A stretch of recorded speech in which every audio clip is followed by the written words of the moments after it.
And it's gotten into the game in recent years of being more price promotional, and you remember the experiment a year ago or so, and so it's gotten more dependent on that rather than just selling the product by itself. I like a product by itself sells. I feel better about Gillette if people buy the Mach 3 because they like the Mach 3 than if they get a Beanie Baby with it. So I just think it's fundamentally a stronger product if that's the case, and it probably is.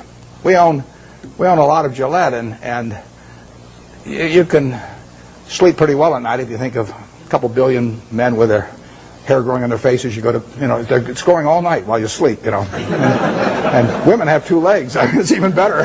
So it beats counting sheep. And those are the kind of business. But if you think, what promotion am I going to put out there against Burger King next month? And what if they sign up Disney and I don't get Disney? And I mean, that is, I like the products that stand alone, absent promotional or price appeals, although you can build a very good business based on that. And McDonald's is a terrific business.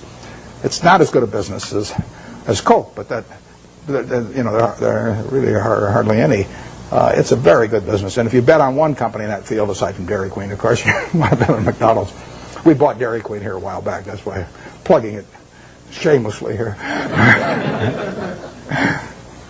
Yeah, way back there. What do I think of what? The electric utility industry. Well, I've thought about that a lot because you can put big money in it, and I've even thought of buying entire businesses. There's a fellow in Omaha actually that's done a little of that through Cal Energy, but I don't quite understand the game in terms of how it's going to develop with deregulation. I mean, I can see how it destroys a lot of value for the high-cost producer, once they're not protected by a monopoly territory. And I don't for sure see who benefits and how much. I mean, obviously the guy with very low-cost power, some guy's got hydropower, at 2 cents a kilowatt or something like that, has got a huge advantage.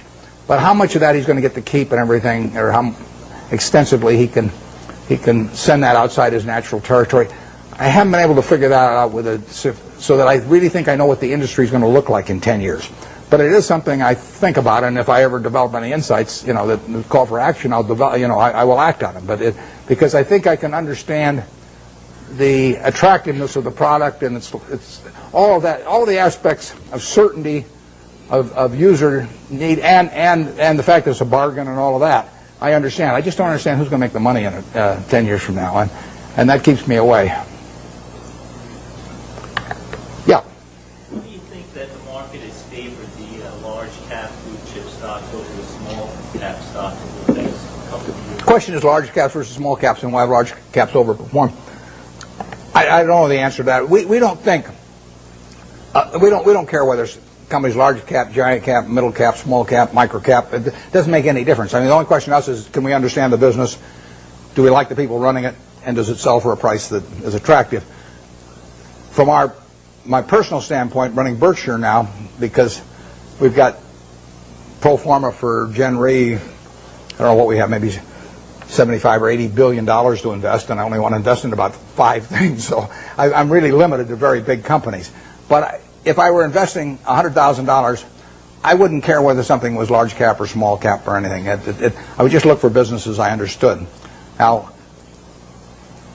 I think that on balance, large cap companies as businesses have done extraordinarily well the last 10 years, and way better than people anticipated they would do. I mean, you really have American business earning close to 20% on equity, and that's something nobody dreamed of, and that's being produced by very large companies in aggregate. So you've had this huge revaluation upward because of lower interest rates, and then much higher returns on capital. And if American business is really a bond, disguised bond that earns 20%, has a 20% coupon, it's much better than if it's a bond with a 13% coupon. And that's happened with big companies in recent years. Whether it's permanent or not is another question. I'm skeptical of that, but I don't. I wouldn't even think about, except for questions of how much money we run. I wouldn't even think about the size of the business. A good small See's Candy was a $25 million business when we bought it. I mean, if I could find one just like it now, even as big as we are, I'd love to buy it. It's the certainty of it that counts. Yeah, way over there. You mentioned earlier that in buying stock, almost every company is public. And one thing until the last 5 years, real estate has been primarily private. We're now seeing a great securitization of real estate. I wondered your insights into the industry. Yeah, you're talking about real estate equity. There's been securitization, enormous securitization of the debt, too, of real estate.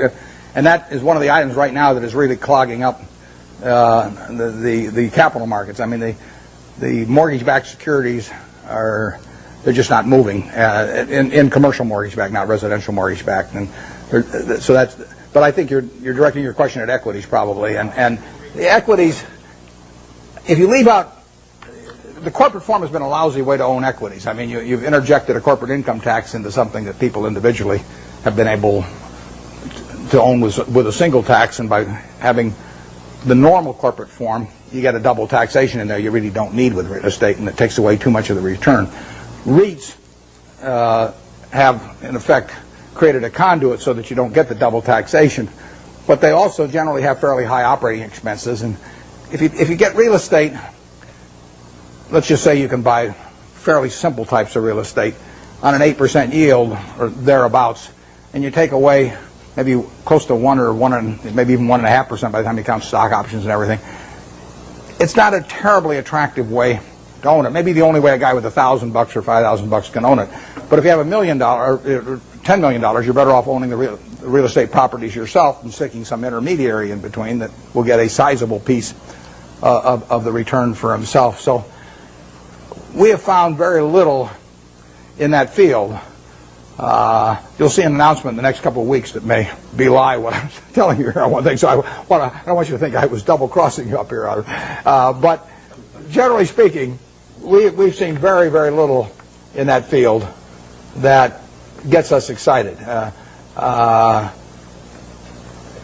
People sometimes get very, very confused about. They'll look at some huge land company. I'll take one that won't evoke any emotional reactions on the part of anybody, like Texas Pacific Land Trust, which has been around over 100 years and got a couple million acres in Texas. And they'll take they'll sell 1% of their land every year, and they'll take that as applying to everything and come up with some huge value compared to the market value. But that's nonsense if you really own the property. I mean, you can't move. You can't move 50% of the properties or 20% of the properties. It's way worse than an illiquid stock. So you get these. I think you get some very silly valuations placed on a lot of real estate companies by people that don't really understand what it's like to own one and try to move large quantities of property. REITs have behaved terribly in the market this year, as you know, and it's not at all inconceivable they would become a class that would get so unpopular that they would sell at significant discounts from what you could sell the properties for. And they could get interesting as a class then, and then the question is whether the management would fight you in that process, because they would be giving up their income stream for managing things, and their interests might run counter to the shareholders on that. I've always wondered about the REITs that say, our assets are so wonderful and they're so cheap, and then they go out and sell stock. I mean, there's a contradiction in that. If they say our stock at 28 is very cheap, and then they sell a lot of stock at 28 less an underwriting commission, it doesn't. There's a disconnect there, and so. But it's a field we look at. I mean, Charlie and I can understand real estate, and we would be open for very big transactions periodically. And if there was a long-term capital management situation and translated to real estate, we would be open to that. The trouble is, so many other people would be too, that it would be unlikely to go at a price that would really get us excited.